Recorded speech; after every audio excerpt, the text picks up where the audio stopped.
Hey, what's up guys? It's Andrew with Andrew Farley Cars. Today it's going to be story time with my 03 Mazdaspeed Protege. So there it is right there. It's currently got no engine and it's going to be getting towed in a few minutes here to the body shop. I'm going to be getting some PDR done because it got hit with hail damage sitting in the driveway.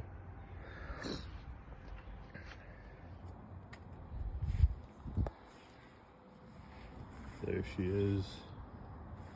Can't really see the hail damage unless you look really closely at it, but it did get hit. So I've had the car for about 10 years or so. It's on its third engine rebuild now. I've had another Mazdaspeed Protege starting way back in 2008. That was my first Speed Protege. I started building the motor for that one originally. That car's body ended up rotting out, so I found another shell, which is this one over here. And finally got the motor put together with all forged internals. Took me quite a few years, and I finally got it all in and running for the second time, I think, somewhere around 2020. Had it for a few years, and then it developed an issue where it would be blowing a lot of blue smoke out of the tailpipe there. So I think there was some sort of clearance issue with the piston rings. I still haven't figured that out yet. We have to kind of dig deeper into the engine and do some measurements and see what actually happened, so I can try to avoid that when I rebuild the engine again. So the car's been definitely quite the journey.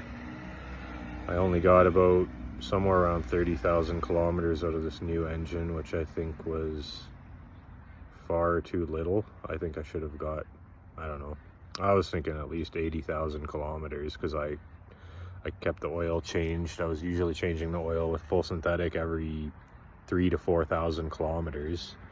I mean, I did run the car somewhat hard. It was tuned to somewhere around 360 horsepower. 28 pounds of boost, somewhere around there. So it always did seem to be running a little bit hot. I mean, it didn't read hot on the temperature gauge, but the actual vehicle seemed to be always running quite hot. So that was one thing that always kind of worried me.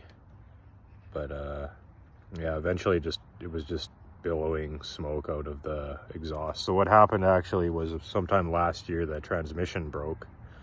So I pulled out the transmission, had it rebuilt, finally got it put back in. Took me about a year to gather all the parts and everything, so I did that. Finally got it put back in, and then got it running and noticed there was oil in the intercooler pipes and it was just billowing a whole bunch of smoke. So that's when I decided I had to pull it back apart, and then we found scoring on the piston walls, and that's where I'm at. I found another block in Florida, so that's getting shipped to Sweetgrass, Montana. I'm gonna drive across the border to go pick that up in a couple days. Then I can bring that to the machine shop, try to discuss with them what happened, and see if we can avoid that for the fourth build, and hopefully this one will hold together a little bit better.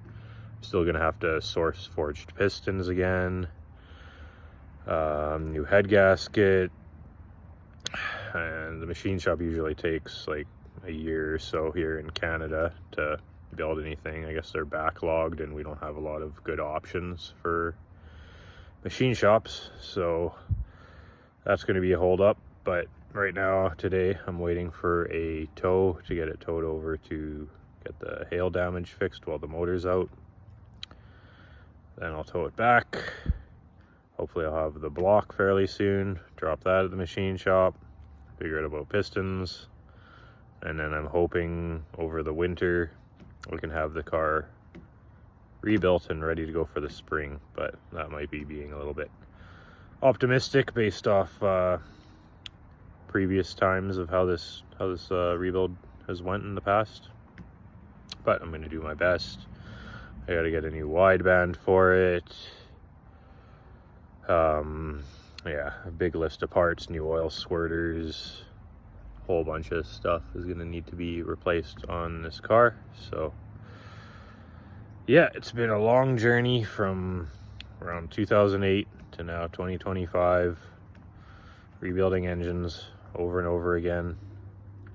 Probably some would say it's not the best platform to build, but I started this when I was much younger and I always wanted to see it through. So here I am on going on engine number 4. Hopefully 4th time will be the charm, and I can get it running really, really nice and keep it reliable for a little bit longer than in past times. But yeah, I just wanted to kind of go over that a little bit with everyone because I've never really went into detail about the Speed Protege here. I've had it for a long time, but I've never done a proper video on it.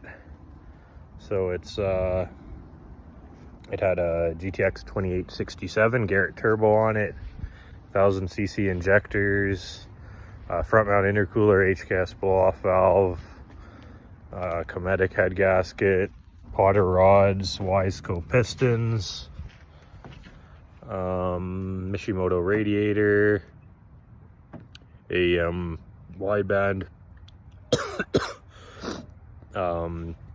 an older Haltech.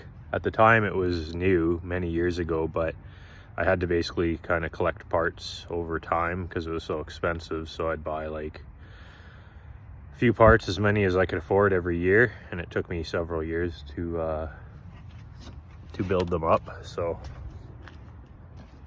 I did that, gathered everything, and then by the time I got it all kind of together and had the Haltech installed, the Haltech was quite old. It's a Platinum 1000 ECU with a custom harness. I had a friend help me make the harness. Shout out to Sky. So yeah, by the time it was all kind of together, everyone was now running Haltech Elites and all that kind of, the fancy, whatever the new one's called. I think it's called an Elite. So I'm still running the Platinum because it was expensive and it basically does everything I need to do. So probably still be running that into the future. Eventually I would like to get wheels and maybe coilovers and stuff, but it seems like every time I'm ready to get wheels, the engine seems to break. So that's been an ongoing problem here. But yeah, that's kind of the basic story of that car. Yeah, feel free to put your thoughts in the comments of how long you think a built motor should last for, and what you guys think I should do with this vehicle. If there's any mods that anyone recommends that they think would help it for longevity. And yeah, look for more updates on the car. I'll try to document it a little bit better from here on once I get more parts together and start building it again. And don't forget to like and subscribe, and let me know if there's anything you guys think I could work on my video to improve. And yeah, thanks for watching.